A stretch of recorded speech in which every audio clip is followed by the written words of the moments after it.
2억 8천만 원이 4,800만 원이 되는데 얼마나 걸릴까요? 30년이요? 아닙니다. 딱 3년이면 충분합니다. 아니, 정확히는 3년 1개월이었습니다. 지금 제 손목엔 3만 원짜리 플라스틱 시계가 차여 있습니다. 한때 30만 원짜리 시계를 차고 다녔던 사람이요. 새벽 5시 반이면 일어나 학원 강의실로 향합니다. 69의 나이예요. 형광등 불빛 아래서 중학생들 문제지를 정리하다 보면 문득 생각이 납니다. 한때 저는 이렇게 말했었죠. 수학은 거짓말하지 않는다고요. 그런데 제가 틀렸습니다.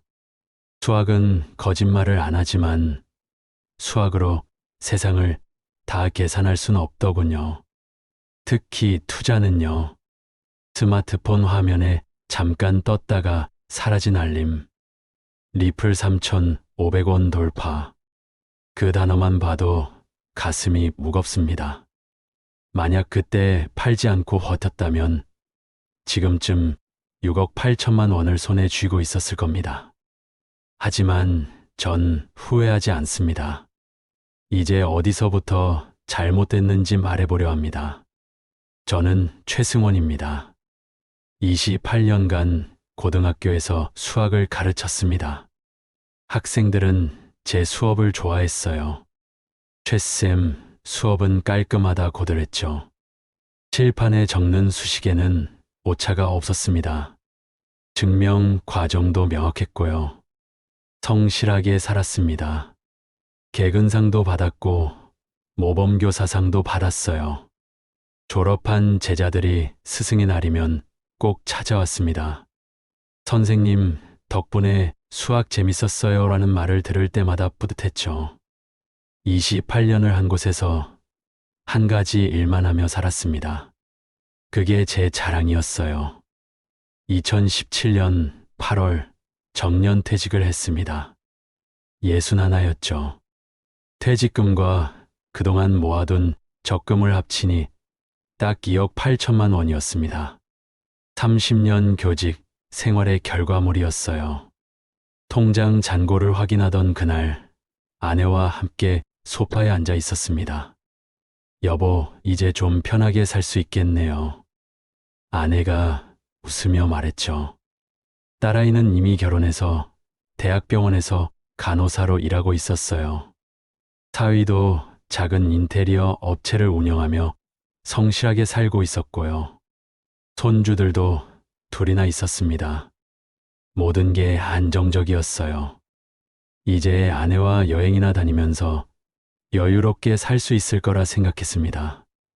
하지만 현실은 달랐습니다. 은행 금리를 알아보니 연 2%대였어요. 2억 8천만 원을 1년 내내 묶어둬야 560만 원 정도의 이자가 나오는 거죠. 한 달로 나누면 46만 원 남짓.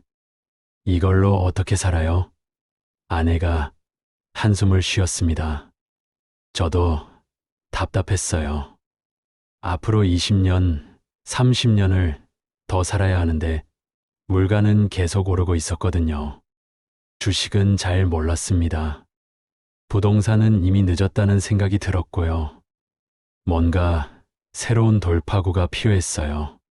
평생 숫자를 다뤄온 사람이었습니다. 수학 교사였으니까요. 그래서 생각했죠. 투자도 결국 계산 아닐까? 논리적으로 접근하면 되지 않을까?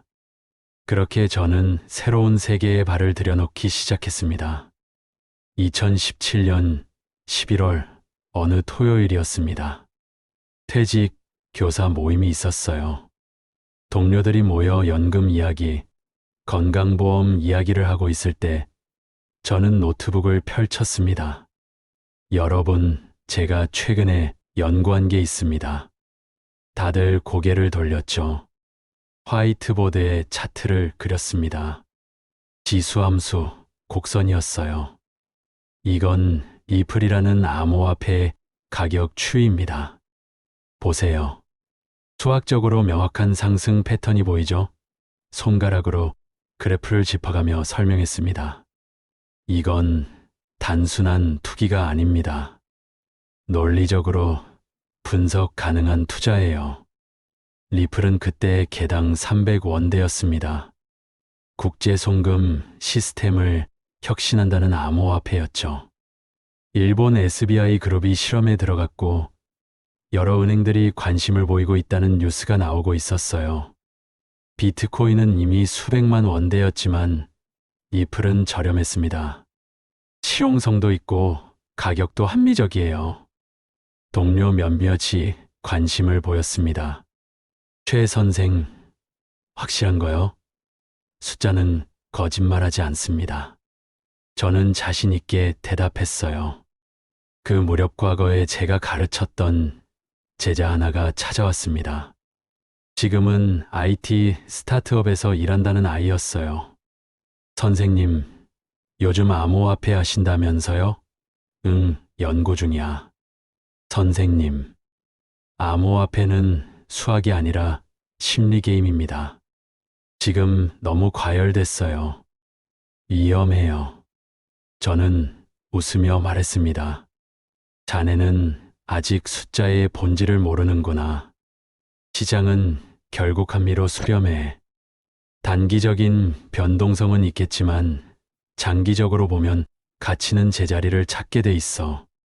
제자는 더 이상 말하지 않았어요. 제가 고집이 세다는 걸 알았겠죠. 2017년 12월 중순 결단을 내렸습니다. 평균 800원에 8천만 원을 투자했어요. 10만 개를 샀습니다. 거래소 앱에서 예수 버튼을 누르는 순간 손이 떨렸어요. 평생 이렇게 큰 돈을 한 번에 움직여 본 적이 없었거든요. 그런데 며칠 만에 가격이 2,000원을 넘었습니다.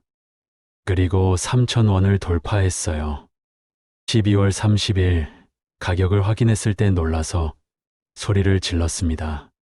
3,800원. 단 2주 만에 8천만 원이 3억 8천만 원이 된 거예요. 당신 이거 진짜야? 아내에게 보여줬더니 믿을 수가 없다는 표정이었습니다. 수학은 배신하지 않아. 저는 자신만만하게 말했죠. 마음속으로 생각했어요. 역시 논리적으로 접근하면 되는구나. 내 판단이 맞았어. 2018년 1월 4일 리플은 사상 최고가를 찍었습니다. 개당 3,800원이었어요. 제 8천만 원은 3억 8천만 원이 되어 있었죠.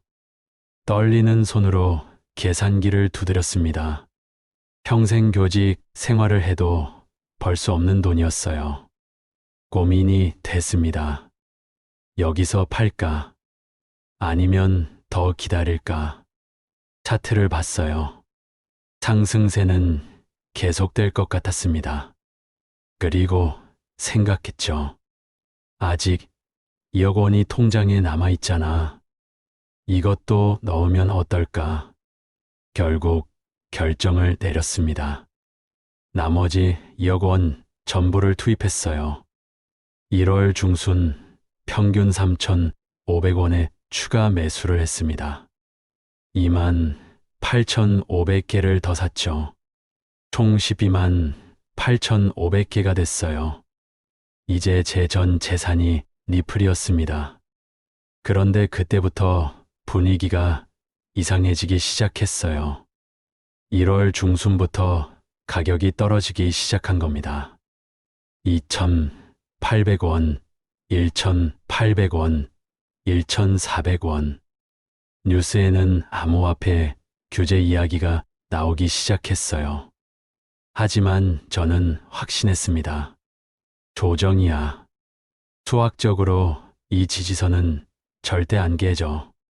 차트를 보면서 혼잣말을 했죠. 오히려 기회라고 생각했어요. 더 싸게 살 수 있는 기회. 아내 몰래 30주년 여행 자금 1억 원을 인출했습니다. 평균 1,500원에 물타기를 했어요. 66,600개를 추가로 샀습니다. 이제 총 19만 5,100개가 됐죠. 평균 단가를 낮추면 회복이 빠를 거라는 계산이었어요. 곧 오를 거야. 조금만 기다려. 스스로에게 되뇌었습니다. 그때부터 제가 변하기 시작했어요. 아침에 눈을 뜨면 가장 먼저 차트를 봤습니다. 밥을 먹다가도 스마트폰을 꺼내 들었죠. 손주가 할아버지 이거 봐요 하며 재롱을 부려도 제대로 쳐다보지 않았어요. 눈은 차트에 가 있었거든요. 빨간 봉이 올라가면 기분이 좋아졌습니다. 파란 봉이 내려가면 이유 없이 짜증이 났어요. 아내가 말을 걸면 지금 중요한 거 보고 있어 하고 소리를 질렀습니다. 아내는 점점 말을 아꼈어요. 동료들한테서 전화가 오기 시작했습니다. 최 선생, 잎이 계속 떨어지는데 어떻게 하면 좋을까요? 버티세요. 수학적으로 반드시 반등합니다. 확신에 찬 목소리로 말했지만 속으로는 불안했습니다. 밤에 잠이 안 왔어요. 누우면 차트가 눈앞에 아른거렸습니다. 새벽 2시, 3시에 일어나서 미국 시장 시세를 확인했죠. 그러다 보니 낮에는 피곤했고요. 아내가 걱정스러운 눈으로 쳐다봤지만 저는 괜찮다고만 했어요. 2018년 중반을 넘어가며 가격은 계속 내려갔습니다. 1,000원, 800원, 600원. 2019년 내내 400원대에서 횡보했어요. 저는 매일 차트를 봤지만 별다른 움직임이 없었습니다. 언젠간 오를 거야. 그 말만 되뇌었죠. 2020년 11월 드디어 움직임이 있었습니다. 리플 가격이 올라가기 시작한 거예요. 400원대에서 500원, 600원으로 제 가슴이 뛰었습니다. 빠, 내 말이 맞았잖아. 드디어 오르기 시작했어. 아내에게도 말했어요. 여보, 이제 곧 회복할 거야. 조금만 더 기다려봐. 아내는 반신반의하는 표정이었지만 저는 확신했습니다. 드디어 제 계산이 맞아떨어지는구나. 하지만 그 희망은 오래가지 않았습니다. 2020년 12월 22일 뉴스가 터졌어요. 미국 SEC가 리플을 미등록 증권이라며 기소했다는 거였죠. 화면을 보는 순간 머리가 하얘졌습니다. 가격은 하루 만에 600원에서 300원대로 폭락했어요. 12월 28일 더 큰 충격이 왔습니다. 미국 최대 거래소 코인베이스가 리플 상장 폐지를 발표한 거예요. 가격은 240원까지 떨어졌습니다. 제 19만 5,100개는 이제 4,682만 원 정도의 가치밖에 안 됐어요. 2억 8천만 원이 4천만 원대로 쪼그라든 겁니다. 그날 저녁 7시 딸아이한테서 전화가 왔습니다. 아빠, 목소리가 떨리고 있었어요. 큰일 났어요. 사위가 운영하던 작은 인테리어 업체가 부도가 났다는 거였습니다. 코로나 때문에 공사가 줄줄이 취소됐고 자재비 대금을 못 갚았대요. 그런데 아빠, 보증을 서셨잖아요. 가슴이 철렁 내려앉았습니다. 2년 전 사위가 사업 자금을 빌릴 때 제가 연대보증을 섰었거든요. 걱정 마세요. 장인어른, 열심히 해서 곧 갚을게요. 그때 사위는 그렇게 말했었죠. 저도 믿었어요. 성실한 사위였으니까. 채권자가 5천만 원을 당장 갚으라고 해요. 2주 안에 안 갚으면 법적 조치에 들어간대요. 딸의 목소리가 울먹였습니다. 아빠, 저희 통장에 돈이 하나도 없어요. 애들 학원비도 밀렸고, 집 월세도. 손에 든 건 19만 5,100개의 리플뿐이었습니다. 지금 시세 240원. 계산기를 두드렸어요. 약 4,680만 원. 턱없이 부족했죠. 하지만 다른 방법이 없었어요. 며칠 뒤 동료 박 선생한테서 전화가 왔습니다. 최 선생, 목소리가 축 처져 있었어요. 나 집 담보 대출 받아서 잎을 샀었는데 이자도 못 갚겠어. 아내가 이혼하겠대. 숨이 막혔습니다. 제가 추천한 투자 때문에 제 손으로 동료의 가정을 무너뜨린 거였어요. 미안해. 그 말밖에 할 수가 없었습니다. 매일 밤 악몽을 꿨습니다. 차트가 절벽으로 떨어지는 꿈. 깨면 온몸이 식은땀으로 젖어 있었어요. 아내는 이제 아무 말도 하지 않았습니다. 그 침묵이 더 무서웠어요. 2021년 1월 5일, 더 이상 버틸 수가 없었습니다. 채권자가 법원에 지급명령 신청을 했다는 통지서가 집으로 왔어요. 딸 가족은 당장 다음 달 월세도 낼 수 없는 상황이었습니다. 손주가 할아버지 배고파요 하는 모습을 참아볼 수가 없었어요. 그날 밤 결심했습니다. 팔아야겠다고. 평균 250원에 전량을 매도했습니다. 19만 5,100개 전부요. 손에 든 돈은 4,877만 원이었어요. 투자금 2억 8천만 원 중에서요. 약 2억 3천만 원을 날린 겁니다. 채무를 변제하고 딸 가족에 밀린 월세와 생활비를 주었습니다. 손에 남은 건 거의 없었어요. 딸 가족은 결국 우리 집으로 들어왔습니다. 좁은 아파트에 6명이 살게 됐죠. 사위는 고개를 들지 못했어요. 죄송합니다. 장인어른. 저는 뭐라 대답할 수가 없었습니다. 제 잘못이 더 컸으니까요. 제가 리플에만 미쳐 있지 않았다면 비상금이라도 남아 있었을 텐데. 61의 나이에 일자리를 찾아 나섰습니다. 학원들을 돌아다녔어요. 하지만 번번이 거절당했죠. 선생님, 요즘 학부모들이 젊은 선생님을 선호하세요. 10군데를 돌아다녔지만 결과는 같았습니다. 결국 편의점, 새벽 알바를 시작했어요. 새벽 4시부터 8시까지. 시급 8,720원이었습니다. 도시락을 데우고 담배를 팔고 바닥을 닦았어요. 평생 칠판 앞에 서 있던 사람이 이제 계산대 앞에 서 있었죠. 어느 날 새벽 손님이 들어왔습니다.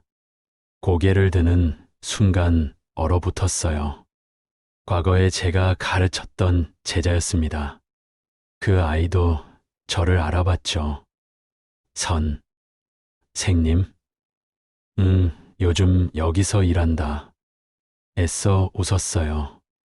제자는 말이 없었습니다. 계산을 마치고 나가면서 조용히 말했어요. 선생님, 수학은 정직하다고 하셨잖아요. 그날 밤 처음으로 울었습니다. 60이 넘어서 처음 우는 거였어요. 숫자의 정직함이 아니라 노동의 정직함을 그제야 깨달았습니다. 몇 달 뒤 작은 학원에서 연락이 왔어요. 시급 2만 5천 원, 하루 4시간, 한 달이면 200만 원 정도 벌 수 있었습니다. 많진 않았지만 받아들였어요. 사위도 건설 현장 일용직을 시작했습니다. 가족이 함께 버티기로 했죠. 집도 더 작은 곳으로 이사했어요. 동료들과는 연락이 끊겼습니다. 퇴직, 교사 모임, 단톡방도 나왔어요. 차마 얼굴을 볼 수가 없었거든요. 수학에 대한 자신감도 무너졌습니다. 교사로서의 자존심도요. 모든 게 무너진 느낌이었어요. 2025년 현재 저는 69입니다. 여전히 학원에서 수학을 가르치고 있어요. 하루 4시간씩. 한 달 수입은 250만 원 정도입니다. 풍족하진 않지만 버틸만 해요. 사위는 다시 작은 인테리어 사무소를 냈습니다. 이번엔 빚 없이 작게 시작했어요.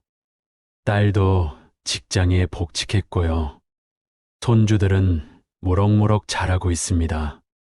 각자 독립한 지 1년쯤 됐어요. 아내와의 관계도 서서히 회복됐습니다. 당신, 그때는 정말 미웠어요. 하지만 지금 이렇게 다시 일어선 거 보니 아내가 제 손을 잡았어요. 그 손이 따뜻했습니다. 며칠 전 뉴스에서 리플이 3,500원까지 올랐다는 소식을 들었습니다. 계산기를 두드려 봤어요. 19만 5,100개 곱하기 3,500원, 약 6억 8,285만 원. 만약 버텼다면 손에 쥐고 있었을 돈이죠. 잠시 망설이다가 스마트폰에서 거래소 앱을 다시 설치했습니다. 몇 년 만이었어요. 로그인을 했죠. 잔고는 0원이었습니다. 과거 거래 내용만 남아 있었어요. 2021년 1월 5일 19만 5,100개 전량 매도 250원. 차트를 봤습니다. 그때가 정말 최저점이었더라고요. 며칠만 더 버텼어도, 몇 달만 더 버텼어도 상황이 달라졌을지 모릅니다. 하지만 가슴이 뛰지 않았어요. 예전 같으면 후회로 잠을 못 이뤘을 텐데 이젠 아무 감정도 없었습니다. 조용히 앱을 삭제했습니다. 후회하지 않습니다. 딸 가족을 지키는 게 6억보다 중요했으니까요. 그리고 깨달았어요. 수학과 투자는 다르다는 것을요. 차트는 인간의 공포와 탐욕을 계산하지 못합니다. 논리적이라는 제 착각이 오히려 독이었던 거죠. 숫자로 모든 걸 풀 수 있다고 믿었던 게 제 가장 큰 실수였습니다. 학원에서 젊은 학생들이 가끔 묻습니다. 선생님, 암호화폐 해도 돼요? 저는 이렇게 대답해요. 하지 마. 특히 생활비는 절대 건드리지 마. 수학으로 풀 수 없는 게 세상엔 너무 많아. 학원 수업을 마치고 집에 돌아오면 손주가 반깁니다. 아내가 저녁을 차려놨어요. 작은 평수지만 따뜻합니다. 이게 진짜 부라는 걸 이제 알아요. 숫자가 아니라 사람이, 가족이, 평범한 하루가 진짜 자산이라는 걸 깨달았습니다. 너무 늦게 배운 교훈이지만 그래도 배웠다는 게 다행입니다. 혹시 이 이야기를 듣고 계신 분들 중에 투자를 고민하시는 분이 있다면 꼭 기억해 주세요. 생활비로 투자하지 마세요.